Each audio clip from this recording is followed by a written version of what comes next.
Hello, I'm Mike Wilson, CEO and founder of Ditto. I'm excited to be here today with Oliver van Landsberg-Sadie, CEO and founder of BCB Group, and he's here to tell us more about global cryptocurrency brokerage and how BCB are blazing the trail on the Corda Network. So firstly, some notes on Ditto. Founded in 2008, we are a marketing and business development practice focused on technology, with offices in London and Dublin. I'm also the founder of the Right Tech Forum, a not-for-profit industry-wide community and resource dedicated to regulation and technology innovation. So hello, Oliver, how are you?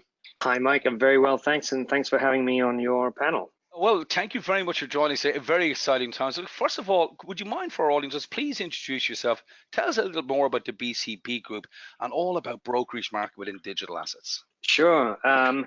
So I started BCB a couple of years ago with one of my MBA colleagues. I came from the kind of finance and quant and tech side of things. He came from the law and compliance and regulation side of things. So it was quite a good basis for what is quite an unregulated and but tech-heavy market. Yeah, it's been an interesting evolution. I mean, we've tracked changes to this market, changes that brokers are experiencing, exchanges, and of course, the buying public and the institutional market. The pace of change is unlike anything I've seen in any other market. But as we've seen in traditional markets, the crypto market has similar categories of brokers, I guess.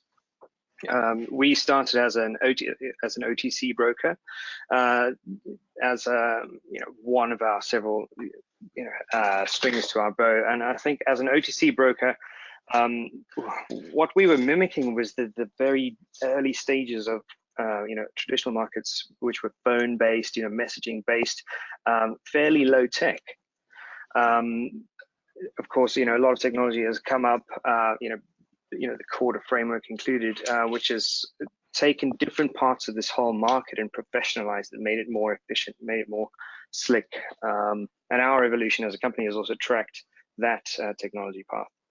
With the announcement today of going live with LAB577's digital asset shared ledger, DASL, could you elaborate on the functionality, Ollie, and the client demand that you're seeing for the need to seamlessly move between these different digital assets?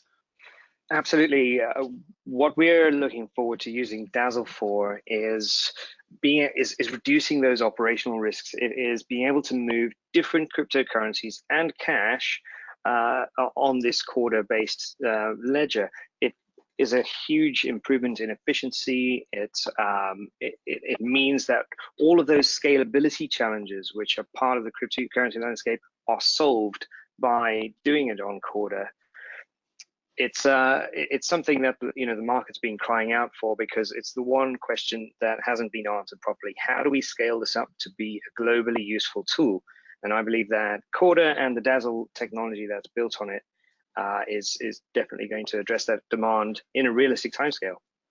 Yes. Now, turning to Corda Network, Ollie, so with Ethereum now able to flow onto the Corda Network, what opportunities does this open up more broader for BCB and for your clients? So Ethereum is fantastic technology. You can build some really clever things on it, but one of its shortcomings, one of its features is also one of its shortcomings. One of its features is that it's a global public blockchain. But institutions don't really want global public. Institutions want something that is, has the same robustness and global reach, but they also need the privacy and they need the sophistication to be able to put, smart contracts and that sort of thing. So what Corda and DASL bring to the table is that it, takes those, the good ideas that came from the Ethereum world and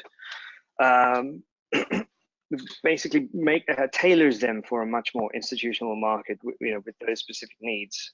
So what this means for BCB and for our parties is that we can use the best of the cryptocurrency technology, but in a language and in a framework that institutions are more comfortable dealing with. And all of this is at the very front end of technology. This trend is not going away, and it's very exciting to be at what is pretty much the bleeding edge of cash and settlements technology. Well, you've led me really nicely, Ollie, into our last question. So this institutionalized, this maturing, this increased regulation and transparency of the digital asset space, can you share with our audience, your insights that you see for key trends and challenges and opportunities for the next 12 or 24 months, both for BCB and for the broader market? Absolutely. Let's see. Trends, challenges, opportunities. I think one trend we're witnessing is indeed the professionalization of this industry, where it's had, fairly technical roots, kind of the hacker domain, the cryptocurrency geeks with their mining rigs, and it's entering a space of where institutions are beginning to recognize it as a legitimate asset class, as a legitimate technology. So that trend is very pronounced, and we're seeing it through the lens of regulation, through what big investment banks are saying about it, and to what huge platforms like Corda are producing, and the technology that's enabling, like LAB577's DASL.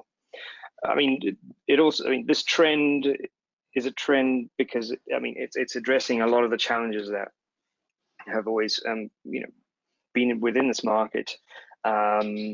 It's disparate, it's new, it's immature. I think one slightly less addressed challenge, and one which I think Corda, DASL, and LAB577 can address, is stablecoin fungibility. So what this means is there's a whole bunch of stablecoins out there that are based on USD, and more will come out that'll be based on GBP and Euro, etc. It'll be very interesting to see how those can play with each other. You can spend American dollars in America or anywhere in the world that recognizes the American dollar, but now we're in a situation where there's a whole bunch of stable coins based on USD. How can you send one version of crypto USD to another version of crypto USD? That's an interesting problem to solve. And in these challenges are the opportunities. Professionalization trend is an opportunity. Stablecoin fungibility is an opportunity. The grounds are ripe for so much innovation like this. It's really exciting. Oh, listen, congratulations. Look, thank you, Ollie. I know it's a crazy time, a crazy busy time, exciting times. Congratulations to BCB and going live in DASL. Would you check in with us in 100 days' time to let us know how you're getting on and how DASL's been progressing for you? If I'm lucky enough to be invited, I'd love to. Thank you, Mike. That'd be fantastic. Listen, if you want to learn more about BCB Group and their diverse range of products for the financial services value chain, you can visit our website, www.bcbgroup.io, or contact info@bcbgroup.io. There's an industry article accompanying this interview today, so please pop the guys an email and we'll be delighted to send it through to you. So just to say thank you very much again, Oliver. Great session and the very best of luck with DASL. Thanks a lot, Mike.